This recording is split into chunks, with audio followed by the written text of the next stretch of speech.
제13호 태풍 돌핀의 간접적인 영향으로 제주도에는 강한 바람과 높은 파도가 이어지면서 해상 상황이 매우 거칠어지고 있습니다. 거센 파도가 연이어 해안으로 밀려들고 있으며 특히 제주도 남쪽 해상을 중심으로 바람과 파도가 크게 높아져 각별한 주의가 필요합니다. 제13호 태풍 돌핀이 일본 오키나와 서쪽 해상을 지나면서 태풍의 중심이 한반도로 직접 접근하지는 않고 있지만 태풍의 간접적인 영향으로 제주도에서는 평소보다 훨씬 강한 바람이 불고 있습니다.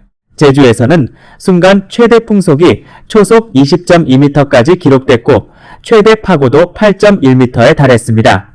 특히 저녁 시간대 서귀포를 비롯한 남부 해안 지역에서는 높은 파도가 계속 밀려들면서 해안가 안전사고에 대한 우려가 커지고 있습니다. 현재 제주도 남쪽 해상을 중심으로 강풍주의보와 풍랑주의보가 내려진 가운데 항해하는 선박과 해안 지역에서는 각별한 주의가 요구됩니다.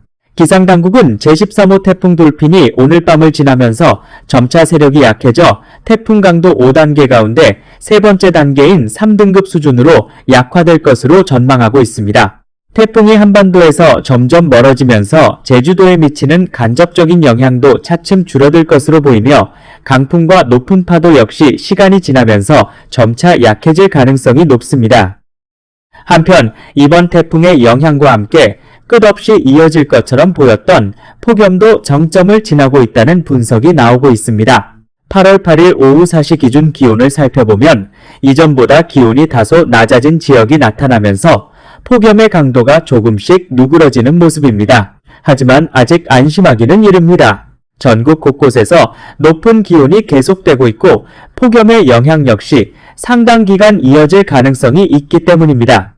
현재 동풍의 영향으로 동해안 지역에는 비가 내리는 곳이 나타나고 있지만 이 동풍이 산맥을 넘어 서쪽으로 내려오면서 공기가 건조하고 뜨거워지는 현상이 나타나고 있습니다. 이 때문에 서쪽 지역을 중심으로 낮 기온이 36도 안팎까지 오르는 등 매우 무더운 날씨가 이어지고 있습니다. 다음 주에도 우리나라는 북태평양 고기압 가장자리에 놓일 것으로 예상됩니다.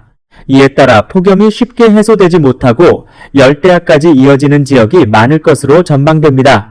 기상청은 다음 주에도 전국 대부분 지역의 낮 기온이 31도에서 36도 사이를 기록하며 평년보다 높은 수준을 보일 것으로 내다보고 있습니다.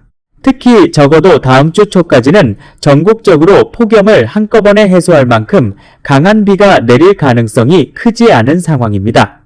결국 많은 지역에서 무더위가 계속되는 가운데 가뭄과 물 부족에 대한 우려도 쉽게 가라앉지 않을 것으로 보입니다. 현재 많은 사람들이 더위를 식혀줄 비를 기대하고 있지만 우리가 기다리던 태풍 역시 우리나라에 직접적인 영향을 주지는 않을 것으로 전망됩니다. 기상분석가 윤태구 씨는 현재 태풍이 한반도에 의미 있는 비를 가져올 가능성은 높지 않은 것으로 분석하고 있습니다. 올해 장마철에도 강수량이 충분하지 않았던 지역이 많았고 여기에 장기간의 폭염까지 겹치면서 일부 지역에서는 수자원 부족 현상이 더욱 심각해지고 있습니다. 특히 영남 지역에서는 낮 기온이 41도를 넘어서는 날이 이어지면서 저수지의 수위가 크게 낮아지고 일부 지역에서는 땅이 마르고 갈라지는 현상까지 나타나고 있습니다. 이런 상황에서는 오히려 피해를 발생시키지 않는 수준의 태풍이 찾아와 적당한 비를 내려주기를 바라는 목소리도 나오고 있습니다. 물론 매우 강한 태풍이 한반도에 직접 접근하거나 상륙할 경우 강풍과 폭우, 높은 파도, 침수 등으로 막대한 피해가 발생할 수 있기 때문에 경계가 필요합니다. 따라서 현재 필요한 것은 큰 피해를 일으키는 강력한 태풍이 아니라 가뭄을 해소할 수 있을 정도의 비를 가져오면서도 피해는 최소화할 수 있는 적절한 강수입니다. 이번과 같은 폭염과 가뭄 상황은 32년 전인 1994년 여름을 떠올리게 합니다. 당시에도 심각한 가뭄이 장기간 이어지면서 전국 곳곳에서 비를 기원하는 행사가 열렸고 방송사들은 특별 생방송을 편성해 가뭄 상황과 기상 정보를 집중적으로 전했습니다.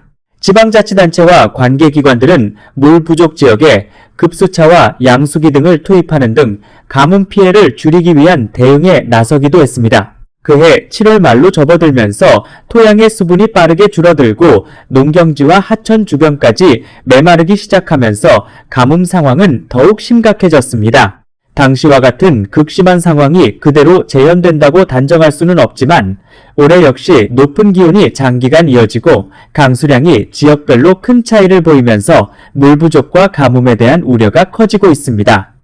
따라서 현재 폭염의 정점은 어느 정도 지나고 있다고 하더라도 다음 주까지 무더위가 완전히 끝날 것으로 기대하기는 어렵습니다. 당분간은 높은 기온과 열대야에 대비하면서 온열 질환과 농작물 피해, 산불 위험, 수자원 부족 등에 각별히 주의해야 합니다. 제주도 역시 태풍 돌핀의 세력이 약해지고 한반도에서 멀어지면서 강한 바람과 높은 파도는 점차 잦아들 것으로 예상되지만 해안과 해상에서는 기상특보가 해제될 때까지 안전에 각별히 유의해야겠습니다.